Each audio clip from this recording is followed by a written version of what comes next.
In this lecture, we're going to look closely at two short stories, one written by the Anglo-American writer Henry James, and the other one by the American novelist Willa Cather. Again, we're reading them in the discursive context of our previous readings about culture, about the meanings and associations and the theoretical possibilities of the concept of culture, especially with reference to the way that word is used and understood in particular historical contexts or in certain social groups. When I say discursive context, I simply mean that we're looking for textual traces that link the language of the stories to words, ideas, concepts, and other linguistic evidence that we have seen in our other readings. In doing this, we're establishing what's called a genealogy that will help us make comparisons and contrasts in our thinking about culture. Both of these stories were written roughly around the turn of the 20th century, so they ought to tell us something about historical change, social and class tensions, and even the way economic issues came to alter the conception of culture in the age of modernity. Our other equally important and more specific concern at the moment is to see what happened to the influence of Matthew Arnold's ideas as expressed in the book you just read, Culture and Anarchy. How far had those ideas of sweetness and light, the love of perfection, and the best that has been known and thought in the world spread or taken hold? Do they persist into the late 19th century and early 20th century? Do they still mean something? Do they help us understand the various conflicts and meanings of these two great stories? Let's begin by remembering how many different meanings and associations have come down to us in the case of the English word culture. After we looked at Raymond Williams' detailed historical count of the etymology of that key word, I emphasized the concluding summary that he offers with regard to the word's main uses. Williams, you'll recall, boils down his findings to the following three categories of usage, and reviewing them at the outset of today's lecture gives us a good foundation for going forward with our interpretation of the stories. So let's take a look. Williams summarizes three main ways the word culture is used. One, as the independent and abstract noun which describes a general process of intellectual, spiritual, and aesthetic development.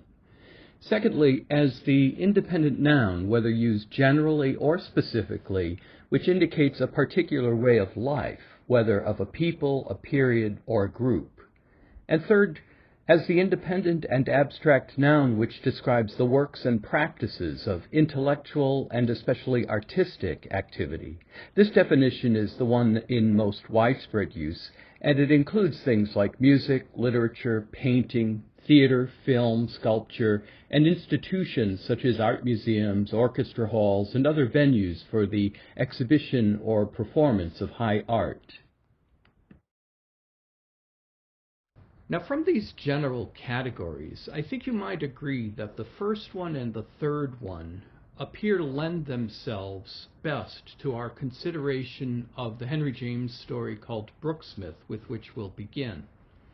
That's because the title character of that story and what the narrator recounts about what the butler undergoes looks like a similar kind of intellectual, spiritual, and aesthetic development when he is taken from his servile class origins and put into the refined atmosphere of a comfortably retired former diplomat who lives as a bachelor in a well-appointed London house, provided to him for the remainder of his life by the government for which he's worked. We might add another kind of development that Brooksmith undergoes in the progress of the story, and that is a kind of vicarious social improvement or a newly acquired sophistication that rubs off on him just by being in the vicinity of Mr. Offord's cultivated guests.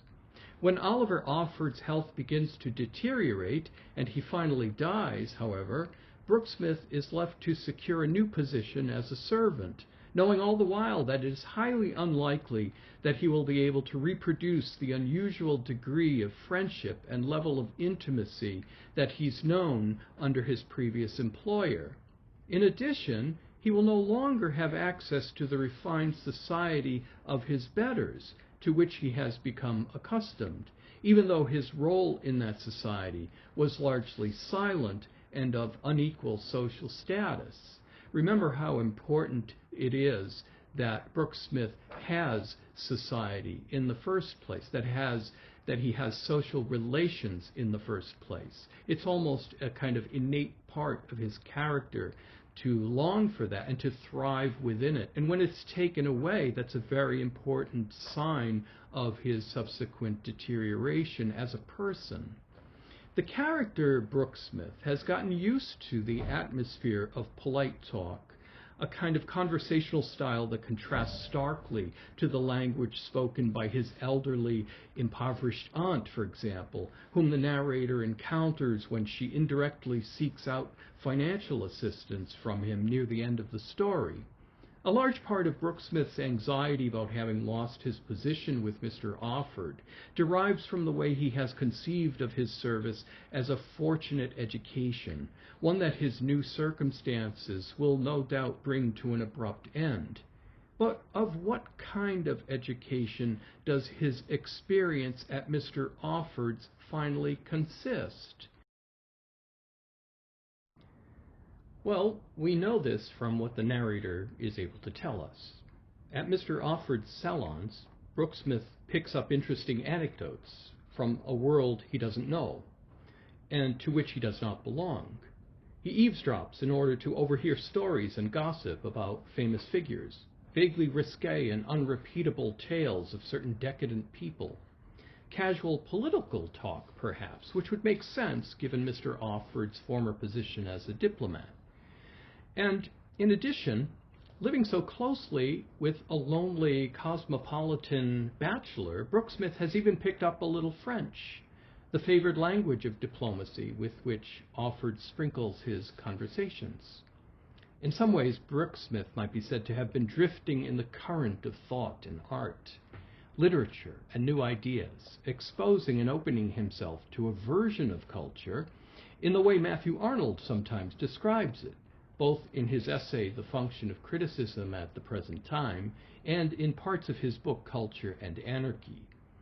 Having dipped his toes superficially in this current, however, has only rendered Brooksmith intolerant of vulgarity, of crudeness in taste, of the garishness of upper-middle-class materialism that he is exposed to later in working for other wealthy families in and around London.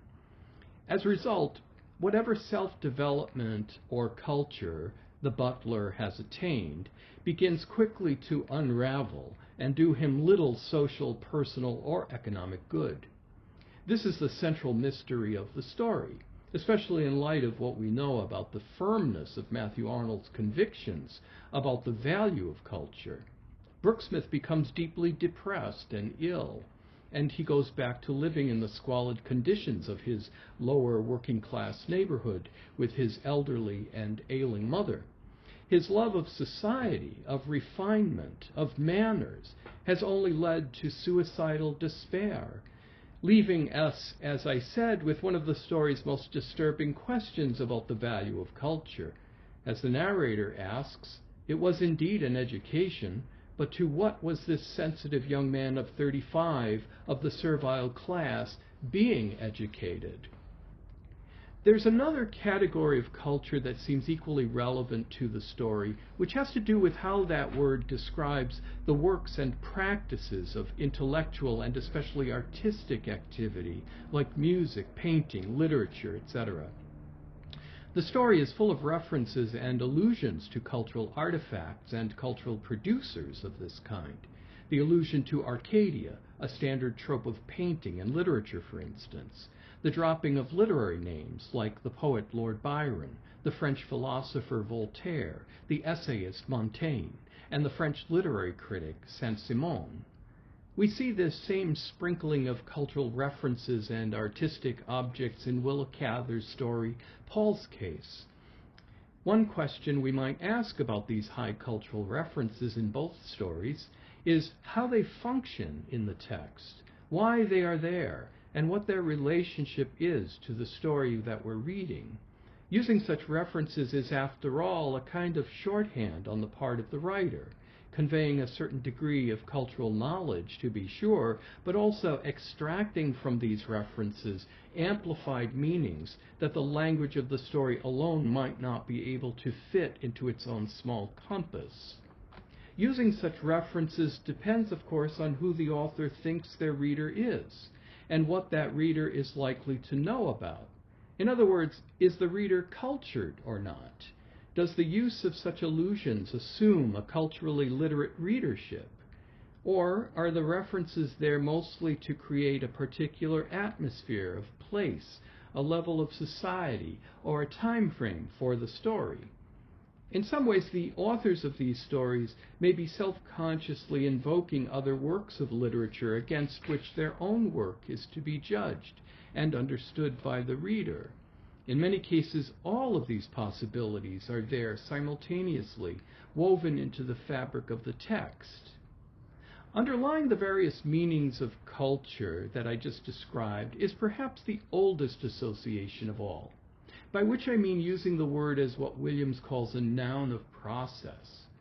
That means, for instance, thinking about the word's very origins in naming human activities like the cultivation of crops, the herding of cattle and sheep, or any other action that either improves or manipulates, utilizes, aestheticizes, or designs nature in some fashion or other. The most basic example of this ancient meaning of the term would simply be actions like the clearing of a forest in order to plant crops and build dwellings. Or it might include things like the transplantation of shrubs, fruit-bearing trees, and flowering plants from their natural location into a man-made orchard or garden that gets tended and cared for by human hands for decorative and other purposes. Gardens are an ancient staple of human civilization, products of culture drawn more or less directly from nature and turned into something man-made. With this in mind, we can now notice how the unnamed narrator of the story Brooksmith uses exactly this kind of analogy to gardens to describe the unique abilities of the butler, whom he sees as a kind of artist, removing the empty teacups of the guests in a way that suggests the plucking of flowers, as if he's going to put them into a bouquet. Mr. Offord's drawing room, says the narrator, was indeed Brooksmith's garden. He pruned and tended his pruned and tended parterre, and if we all flourished there and grew well in our places, it was largely owing to his supervision. James then has the narrator extend the analogy into a broader metaphor. In retrospect, the narrator and his friends marvel at Brooksmith's clever way of selecting and seating Mr. Offord's company, producing in the process a sense of social cohesion and congeniality that the butler himself cannot fully join. There was an art in it all, the narrator continues, and how was the art so hidden? He concludes that it is Brooksmith who is the occult artist that has cultivated this social garden. Here again we see what Raymond Williams means when he explains that words usually begin their history of usage in language as descriptions of material things and hands-on activities, but then they take on more metaphorical associations as time goes by in order to describe more abstract ideas. It should also be noted at this point that in addition to all these ways of thinking about culture in the story Brooksmith, there is an even more specific or specialized way to trace the discursive influences that help structure this literary text. What I mean is the way this story relates to the other readings you have done so far. Of course, the main one I have in mind is Matthew Arnold's Culture and Anarchy, and perhaps even the ideas we find in the work of Pierre Bourdieu, with a special reference to how Willa Cather treats the idea of art and culture in Paul's case. Remember that in the context of all the different meanings of culture, Matthew Arnold's use of the concept represents a fairly specific and highly influential take on the subject. It was Arnold who adapted the concept to the politics of his own times, making culture an indispensable word to critique social problems, certain assumptions about educational institutions and their purposes, and the unresolved tensions that afflicted the English class system during a time of increasing calls for governmental reform. In doing so, Arnold created his own vocabulary: sweetness and light, Hebraism and Hellenism, names for the classes of English society like barbarians, Philistines, and populace. He also repurposed basic ideas like perfection, criticism, currents of thought, and machinery. Having read Matthew Arnold, you may have been struck in reading Brooksmith by the fairly explicit reference to some of this specialized vocabulary. The most obvious of these is the word Philistines, the term Arnold uses to label the largest and most influential middle class of England. It is the same class, incidentally, that Arnold himself admits belonging to. Not born to royal blood, nor into the laboring classes, the upper middle class consisted largely of merchants, tradesmen, clerical workers, professionals, government employees, academics, and managers. The term is taken from the name of a people mentioned in the Bible who come from the ancient region of Philistia. There they are described as smug, arrogant, and proudly ignorant.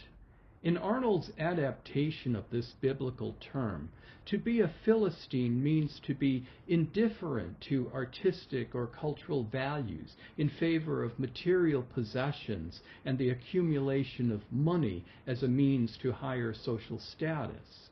It means a strong belief in individualism, or, as Arnold puts it, doing as one likes. It is to express an anti-intellectual distrust of ideas or abstract thinking, and the cultivation of a complacent self-satisfaction. James describes just this kind of class when the narrator in Brooksmith reports to us the kind of jobs the butler takes after Mr. Offord's death. In these two passages that you'll see from the story, you can notice the echoes of an Arnoldian critique of the vulgarity of Philistines. As you listen to these passages, note that the opinions and judgments that are given come from the narrator's point of view, the only point of view we're given access to throughout the story. This means being alert to the fact that these are not necessarily Brooksmith's thoughts and impressions, because they're not reported by him directly in his own voice. Nor can we say they are Henry James's views, because he has deliberately put such ideas in the mouth of another created character. The question that arises is one of psychological projection and motivation. Is the narrator accurate and all-knowing about Brooksmith and his deteriorating condition? Do Brooksmith's quoted comments confirm or contradict the narrator's assessments of him? Well, let's take a look at these two passages. When I came out, I had some conversation with him, from which I gathered that he had found the large city people too dull for endurance, and I guessed, though he didn't say it, that he had found them vulgar as well. I don't know what judgment he would have passed on his actual patrons if my relative had not been their friend, but under the circumstances he abstained from comment. None was necessary, however, for before the lady in question brought her visit to a close, they honored me with an invitation to dinner, which I accepted.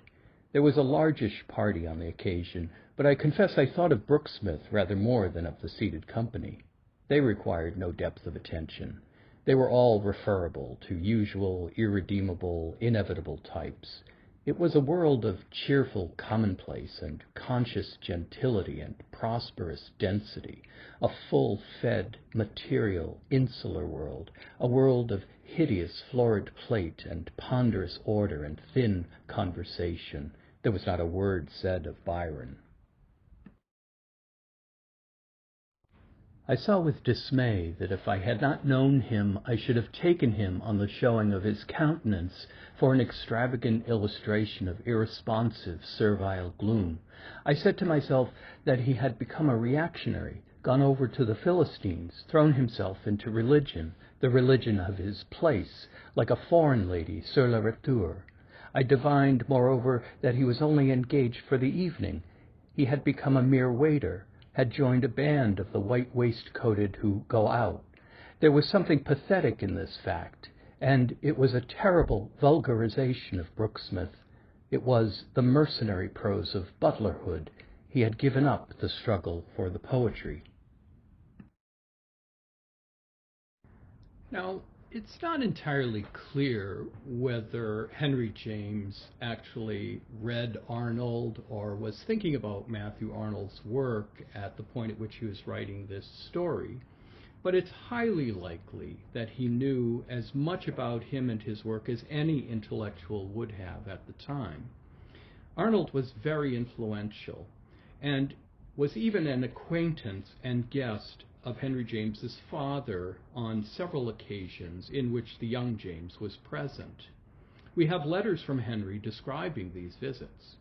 The most we can say is that James in this story is not so much writing in direct response to Arnold, but that in the use of terms like Philistine and other ideas that we will see, he is sharing in a general atmosphere of discussions about culture and talking about it in the way people talked about that concept. And these would have been ways of speaking about culture that were in wide circulation in intellectual and artistic circles. So people in the know would be familiar with this particular terminology.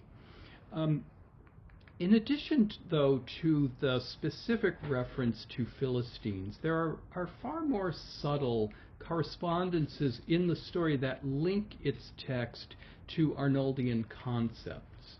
In hovering at the margins of Mr. Offord's refined company, for instance, Brooksmith is described as, and I'm quoting here, breathing the very atmosphere of criticism, the famous criticism of life, end quote.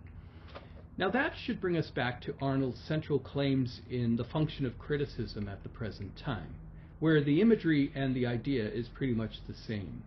The word famous used in the phrase in the story is an allusion to one that Arnold made famous in his bold claim that at its core, poetry is a criticism of life.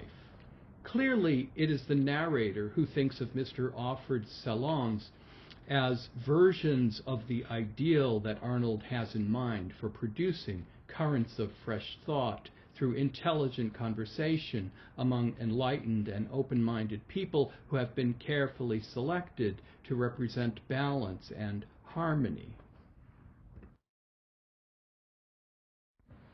The salon is a suitable symbol of this ideal because it's an informal yet important cultural institution. It's not a university, it's not a school of any kind, but nevertheless, it's a gathering in someone's home of like-minded intellectuals, artists, writers, musicians, and engaged thinkers that formed a breeding ground for the exchange of new ideas and the perpetuation of the pursuit of perfection. The expatriate writer Gertrude Stein and her companion Alice B. Toklas hosted a famous salon in Paris in the 1920s, inviting into their circle up-and-coming painters like Pablo Picasso and writers like Ernest Hemingway and F. Scott Fitzgerald.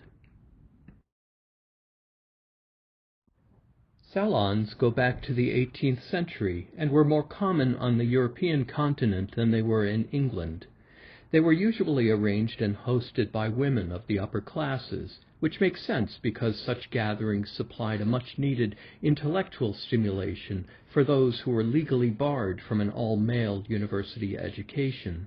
When the narrator recalls how well-run Mr. Offord's salons were, he echoes Arnold's use of the word perfection by saying, "When I am reminded by some uncomfortable contrast of today how perfectly we were all handled there, I ask myself once more what had been the secret of such perfection." At the beginning of the story, the narrator stresses the relative scarcity of salons in England, saying that this finest flower of social life refuses to bloom where the English tongue is spoken. Our women, he goes on to say, have not the skill to cultivate it or the art to direct it. This sounds like a general criticism of England itself, especially of its provinciality. And in that sense, we are in the territory of Matthew Arnold once again, with his appeals to the English to open their minds to other languages, other trends and contemporary thought. Mr. Offord's cosmopolitan background leads him to sprinkle his conversation with French, you'll notice, and even the narrator drops in the occasional French phrase, much as Henry James does in nearly all of his writing. We get a vague sense in all of this that the story is setting up an opposition that we've seen before, one between English and French society, in which it becomes possible to see Brooksmith himself as the embodiment of English education. The narrator, and Mr. Offord as well, explicitly differentiate the kind of education Brooksmith has had from the kind of cosmopolitan sophistication of his social and more worldly betters. Unable to tolerate anything as provincial as talking about his deteriorating health, Mr. Offord describes his butler in French as belonging to l'école anglaise, or the English school, by which he means that while Brooksmith has had the basic, serviceable kind of education available to the great majority of Englishmen, he nevertheless lacks the real polish of a top-rate intellect. To achieve such perfection requires both the availability of social intercourse of a certain kind and the permission to join the conversations of more educated and enlightened interlocutors. Brooksmith has access to the first of these, but his servile status prevents him from full participation. He cannot be part of the conversation that would allow him some reciprocity and the sharing of ideas. His ideas, his voice, do not matter. They are not worth anything. In fact, for all his absorption of sophisticated thought and expanding sense of education, his value as a human being is finally determined only by his physical stature, which is not very great. We're told Brooksmith is really short and slight, not one to make an impressive figure as a Maine butler. In the general marketplace of domestic service, his shortness is a liability, and his keen mind does not make up for that. These are the cruel facts of the British class system. Its walls are unbreachable by any means, despite what one can make of oneself in terms of intelligence, refinement, sensitivity. Ultimately, the most troubling effect of this unequal system is how naturally it seems to get internalized within the individuals who are caught up in its injustices. As James puts it in the story, Brooksmith took on an unfailing interest in the preservation of the fundamental difference. It was the thing he had most on his conscience. This sense of the impossibility of perfection, or even the impossibility of holding up the value of pursuing perfection in the face of intractable class differences, is suggested to us in an allusion to a trope of art at the moment the story begins. It's used by James as a way of preparing the reader for the disillusionment to come. In a way, the best days are already over when the story begins. The narrator is about to tell us something that happened to him long ago, as if the present moment in which he's telling the story is one marked by loss, disappointment, and unanswered questions. The memory of Mr. Offord's salons reminds the narrator of having been in Arcadia, a reference to a mythical utopia of harmony, beauty, and the kind of Arnoldian perfection a person of culture is always seeking. Based upon the idea of the golden age of ancient Greece, images of an ideal Arcadia became a popular trope in painting. But those paintings often contained ambiguous images. Take, for example, one of the most famous paintings in this genre, one that Henry James would almost certainly have seen, Nicolas Poussin's Et in Arcadia Ego. The title of the painting is in Latin, and it translates into English as I too am in Arcadia. But to whom does this I refer? The figures of shepherds in the painting inhabit a beautiful sylvan landscape that conveys the peaceful harmony of the ideal Arcadia, but in this scene they have come across a tombstone, a sign of mortal life, decay, and death. In other paintings that belong to this genre, that same figure of death is represented by a human skull found by the inhabitants of Arcadia, who examine it with curiosity and apprehension. The ambiguity of this painting lies in the title. If the I who proclaims they have been in Arcadia belongs to someone buried beneath the tombstone, then it means they have enjoyed the fruits of that place in life. But if it is the voice of death itself, the suggestion is a kind of warning that even death is present in this utopian paradise and cannot be escaped. Knowing the illusion allows the reader of Brooksmith to think about the narrator's comment in a more amplified and even more ambiguous way. If we are to begin to think about this story as, in its own way, a critique of class and culture, we need to examine how the characters in the story function symbolically and what their relationships are to each other. There are three characters, of course. One, the unnamed narrator, who is both an inside participant in the actions and settings he describes, and, at the same time, an outside commentator reflecting on the meaning of those events. Secondly, we have a retired elderly diplomat named Oliver Offord, who is a bachelor.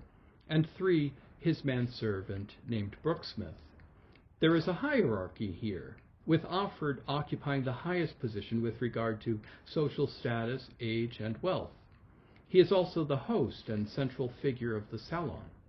The narrator, remember, is certainly part of this privileged social circle, but at the time of the events does not have the space or financial means to hire a servant. Despite this, he is clearly not a member of the lower or the working classes. Brooksmith is, on the other hand, of the lowest social scale among the three. He seems more refined than most of the other people with whom he comes into contact, but nevertheless his defining feature is to belong to the lower class. His salary, his access to good society, and his intimacy with Mr. Offord are all the result of being in the older man's employment. We do not know, and we are not told, what Brooksmith's first name is, or what is usually called a Christian name. That fact alone reduces his individual distinction, especially in contrast to the name Oliver Offord. The narrator is not named at all, which puts exactly the right kind of distance between him and the other characters in the story. After all, he's more of a device for telling the story, as he is one of the characters in it. But the way he tells it is, as it were, telling. With the extreme care and economy James uses in naming characters, we can generate the following possibilities in Oliver Offord. This character has indeed something to offer his butler and the other guests at his house in London. But how many can really afford to keep such company? When Offord is described, it is usually in terms of power. Though he's not rich, he has status. He is a sovereign in his own home. And then later in the story, he's compared to the dying Voltaire, who looks like a monarch ready to go to bed. His comments are said to be royally whimsical, and he refers to his servant as my dear boy, my dear child, which conveys a paternalistic kind of tone. It may be worthwhile here to add some information to the mix. Henry James was a writer who was intensely interested in his own artistic process. He not only wrote a series of elaborate prefaces for each of his many novels later in his career, but was a fine literary critic and a prolific letter writer. He also kept a notebook in which he jotted down ideas for stories and novels, copied anecdotes that he heard at dinner parties for later use, and raised all sorts of questions about the direction of his own literary career. These notebooks, incidentally, as well as several volumes of Henry James's letters, have been published and are available for us to read. In the case of Brooksmith, James made an entry that records the original idea for the story. It's worth looking at now for a sense of what James wanted most to dramatize, and for the interesting changes he made to the original story. Here's the entry. Another little thing was told me the other day by Mrs. R. about Duncan Stewart's little maid, lady's maid, past, who was with her for years before her death and whom I often saw there. She had to find a new place, of course, on Mrs. S.'s death to relapse into ordinary service. Her sorrow, the way she felt the change, and the way she expressed it to Mrs. R. "Ah, yes, ma'am, you have lost your mother, and it's a great grief, but what is your loss to mine?" She was devoted to Mrs. D.S. "You continue to see good society, to live with clever, cultivated people, but I fall again into my own class. I shall never see such company, hear such talk again. She was so good to me that I lived with her, as it were, and nothing will ever make up to me again for the loss of her conversation. Common, vulgar people now, that's my lot for the future." Represent this, the refined nature of the little, plain, quiet woman, her appreciation, and the way her new conditions sicken her, with a denouement, if possible. Represent first, of course, her life with the old lady, figure of old Mrs. D.S., modified, her interior, her talk, Mrs. R.'s relations with her servants, my child, my dear child. What struck James here is the amusing comment of the maid, who perhaps unwittingly claims to have had a greater depth of intimacy with her deceased mistress than the mistress's own family members. But there are other things here, too. The tendency of the wealthy to treat their paid servants like children, creating a false sense of familiarity that ends up maintaining and reinforcing the relations of uneven power that keep maids and butlers in their state of servitude. In other words, the way this anecdote dwells on the deceased woman's tone and treatment of her servants is itself a critique of these kinds of class-determined relationships. James carries this over in the manner of Offord. What's really noticeable, though, is James's decision to alter the gender roles in this anecdote, a decision that raises a number of interesting avenues of interpretation for the story. This is related to the discussion the narrator has about salons and how they are usually the province not of men, but of women. Women, that is, are the conveyors of culture, refinement, manners, and polite conversation.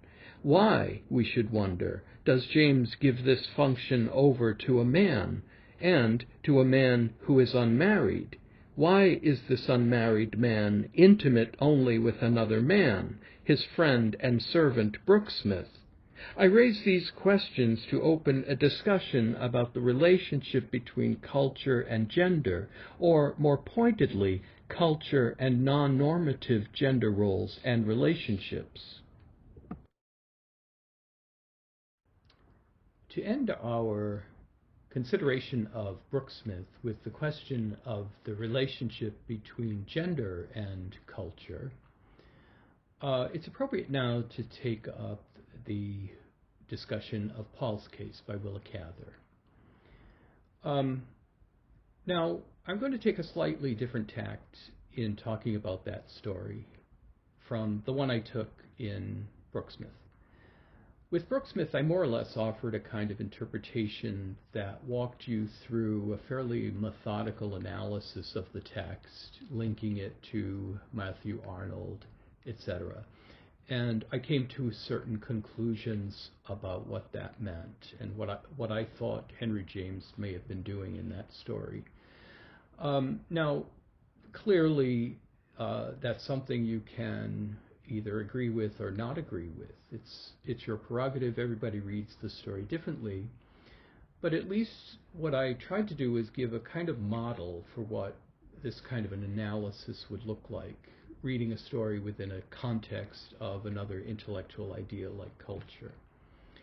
So in preparing to write your papers about either one of these stories, I don't want you to feel dissuaded by what I said with regard to Brooksmith, and feel free to write about that story in any way you choose, maybe even building upon or departing from the kinds of claims that I made about it. And certainly I didn't say everything I possibly could about Brooksmith. I wanted to leave that very rich story open to other interpretations. So with Paul's Case by Willa Cather, what I'd like to do is simply point out a few features of the story that you might want to explore in developing your own take on it.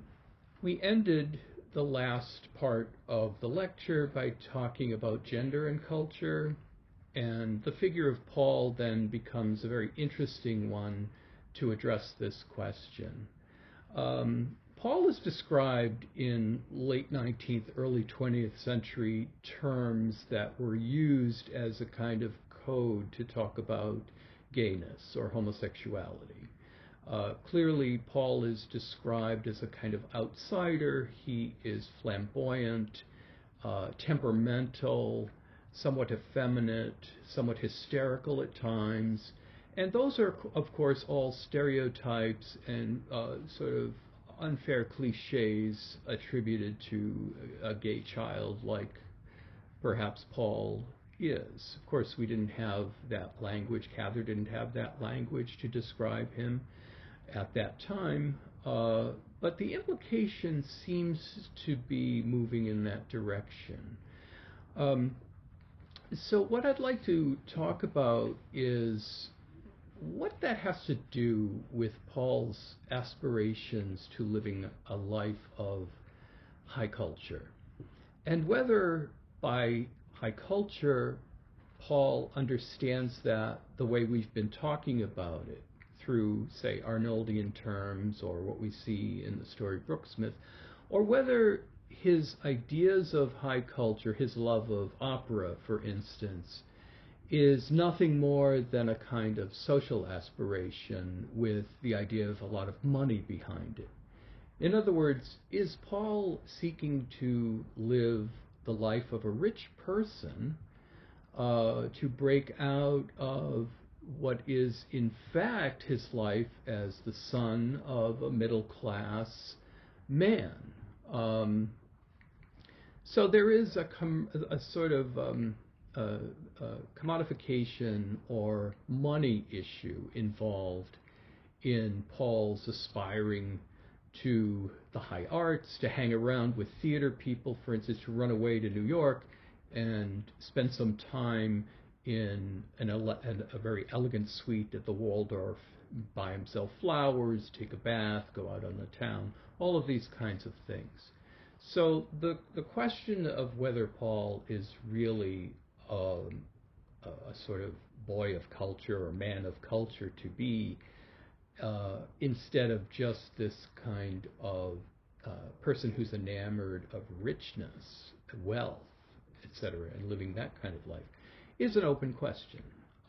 Nevertheless, I do think the story offers a lot of compelling critiques of the state of the arts and the state of arts education and the place of culture within American society in the early part of the 20th century, when the economy and the sort of collective sensibility of Americans is more aligned with the idea of a consumer society, of flashy wealth as a sign of social status, etc. So the historical period is somewhat different, and the sensibilities of the Americans depicted in the story, who are for the most part solid middle-class Americans living in the neighborhood of Cordelia Street and all having jobs related to the steel industry in Pittsburgh, whether they are middle managers or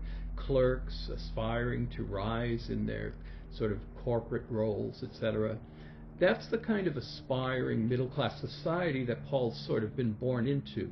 And those are the kinds of expectations that have been foisted upon him by his father. So in any case, along these lines, let's start with the title of the story and its various settings and locations. In other words, the various different spheres that Paul moves through as the story progresses. And then I want to think about the general pattern of those movements. Do they mean anything?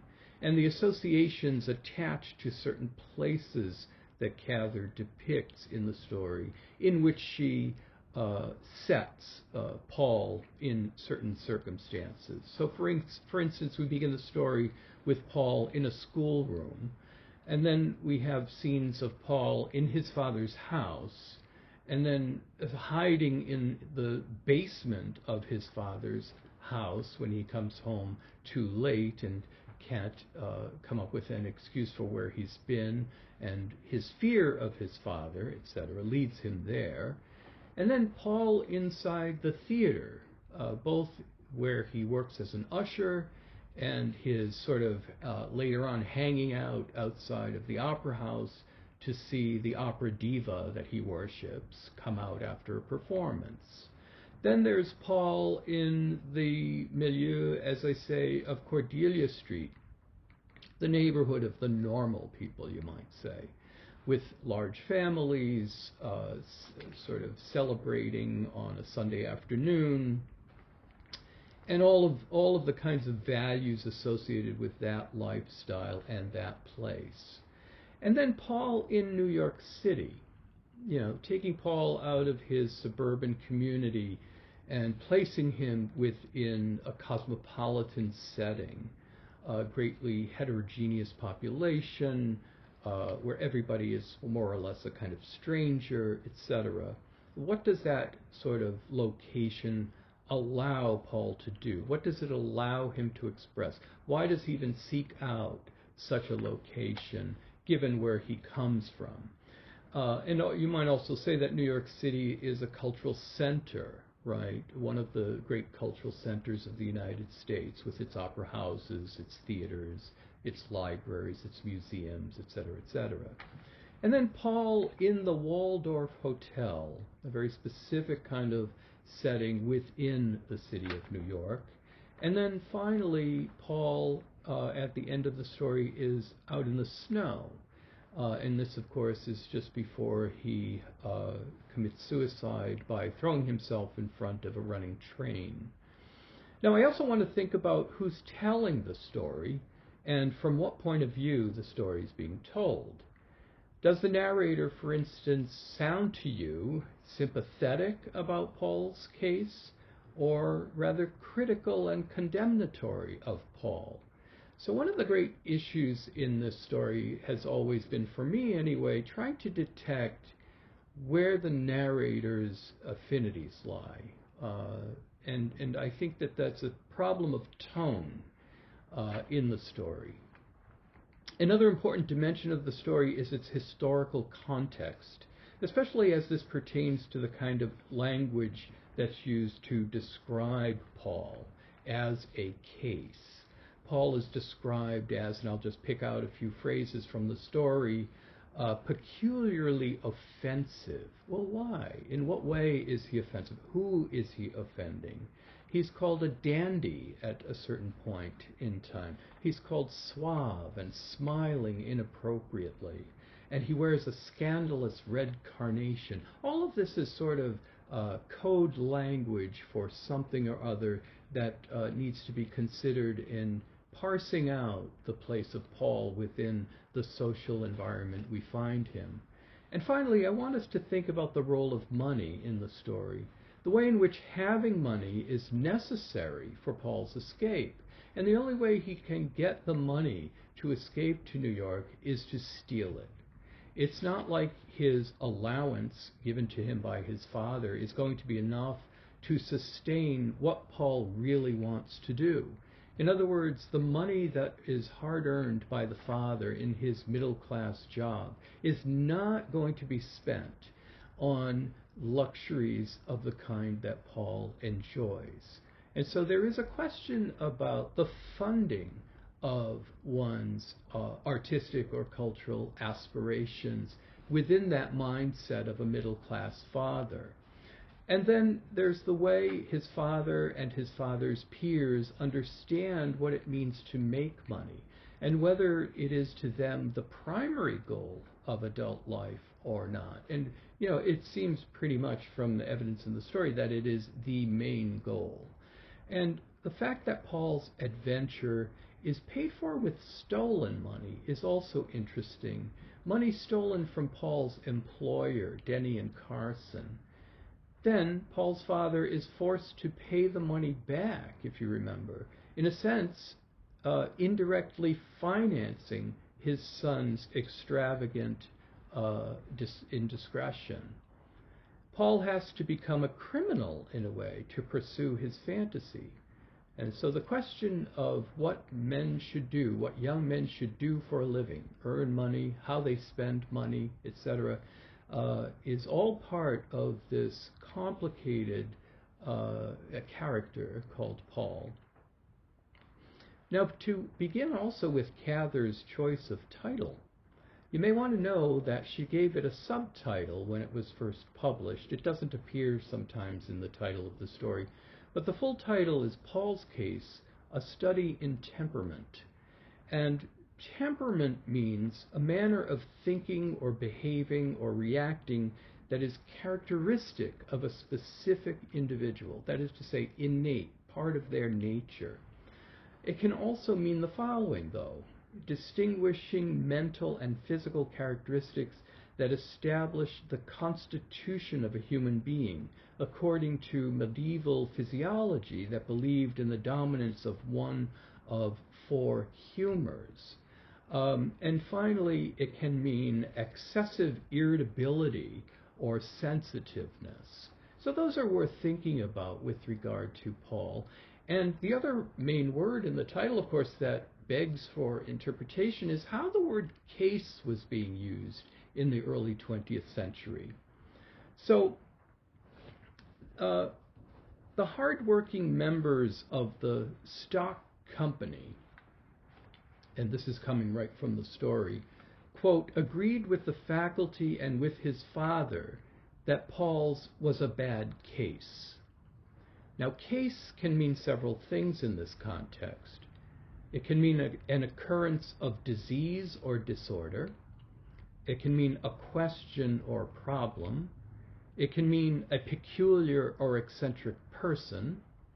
It can be a grammatical term, the relationship between parts of speech.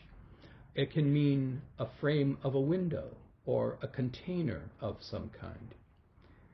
But for us, what most interests a person looking at this story from the point of view that we're looking at it, case is an object of disciplinary discourse or disciplinary procedures. The act of being made into a case is a depersonalizing kind of formulation attached to somebody. And it generates the re-articulation of rules, categories, punishments, and restraints. So as soon as Paul is labeled a case, it means that he's outside of the normal disciplinary regulations that everyone else is following. And that the fact that he does present a case, in a sense, reignites and reasserts all of those kinds of disciplinary restraints that normally go under the wire or under the radar for people who act according to a kind of normal pattern of behavior. The story hinges on the question of whether we see Paul as an advocate of culture. And this is what I started out by saying. How do we understand the notion of culture in Paul's case? because I think it's a little different from what we saw in Brooksmith. In other words, is he an aspirant to the condition of being a gentleman in the old kind of 19th century sense of that term?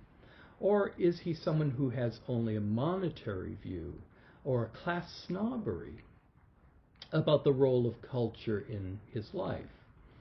Or is he someone who misunderstands culture altogether, or someone whose temperament is perfectly suited to the cultivation of manners? In other words, does he have a kind of natural tendency towards refinement, almost in the way that Brooksmith is described at one point in that story, as having a kind of natural sensitivity and a natural kind of refinement, even though he may be out of his element in terms of what class he was born into.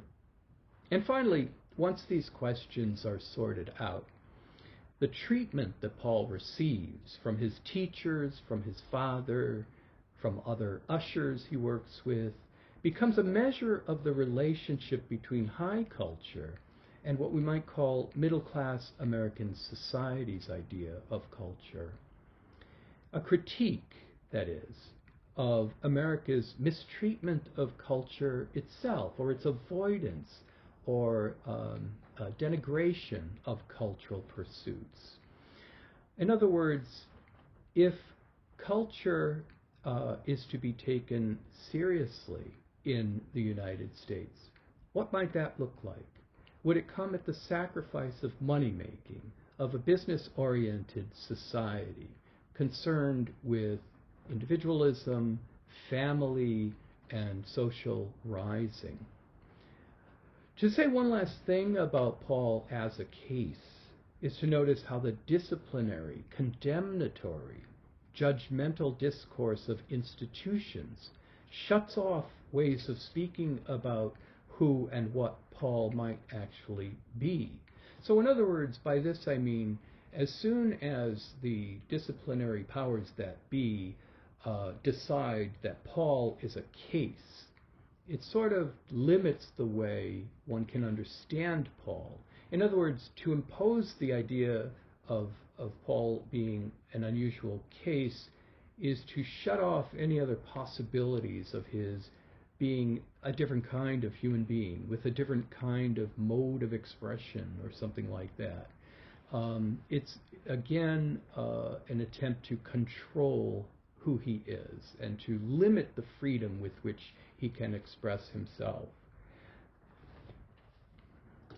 In any case, those are at least a few of the general features of that story that we can certainly take up in our discussion on Wednesday, and that you can certainly look at as a way of launching into your own inquiry into Paul's case. There's certainly, as I say, much to be said about that story. So until then, until next time, we will hold off on that question and we'll take it up in class. Okay.